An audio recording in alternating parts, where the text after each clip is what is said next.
This next story is about what my child asked about God and then how she connected and understood the relation between God and human beings. It's very interesting.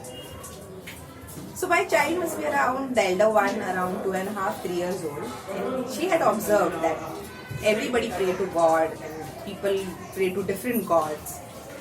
Some call it Ganpati, some call it Sai Baba, Allah, and all the names. And I had told her that all God is one.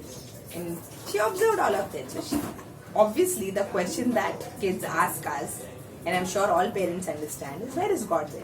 Tell me and show me where God is. Is it in the photographs? Is it in some object? Is it some place that you go to, or is it the temple? And of course, like any other parent, I came up with this conclusion that what should I say? So I told her I'll think about it and I'll get back to you and I'll answer your question. So I did think about the question and I thought maybe she'll forget and not ask me. But she did eventually ask me the question, Mama, where is your answer? So then I simply told what I think a lot of us would say, God is everywhere. Do you see air? You can breathe air, right? Like that, God is in each and every part, every being, every object around us, in everything that we see and we can touch, feel, believe.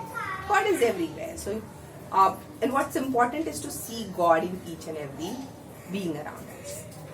And she was quite convinced with the answer. So like, okay. And then I was like, maybe if you find another definition or any other way to explain, you ask other people also. So if you come to know, you let me know if there's another version of where God could be and how can you touch and feel or express God in some way. So she was quite satisfied with the answer and it left her there.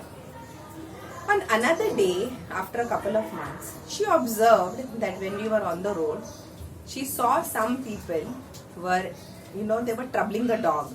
So it was a stray dog and some people were hitting the dog with the leg, pelting the dog. And she saw that and she asked me, Mama, what are they doing? And I said, yeah, it's not right.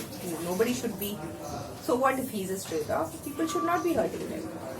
And then she asked me, Mommy, if God is in everyone, how come these people didn't see that there's God in him? Why are they troubling the dog?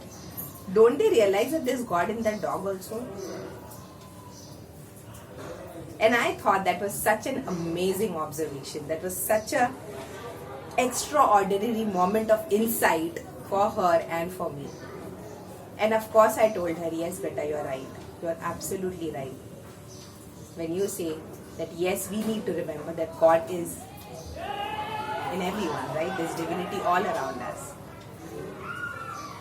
My dear friends, as parents or as individuals in family and we have children with us, right?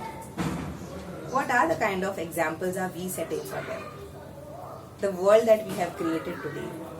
I think it's time that we all reflected about it and thought about these incidents and the kind of wisdom that our children are teaching us. That day my daughter taught me that I need to be very, very careful about my behavior. From that day on, even if I had the harshest thought about any living being, I stopped thinking that completely.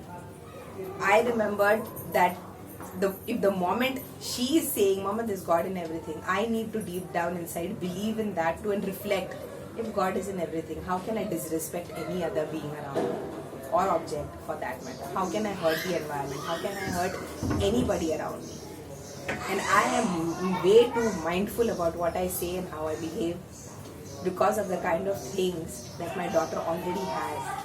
And to do my best to safeguard that wisdom that she already has. Not allow the world to tell her that what she is thinking and feeling is wrong. And that what she feels, and that if there is divinity in everything and that everything should be kept the way they are and respected the way they are, I respect the same. What do you think, dear friends? Please let me know in the comments. Do like and share the video if you feel so and subscribe to the channel. Thank you, dear friends, for watching.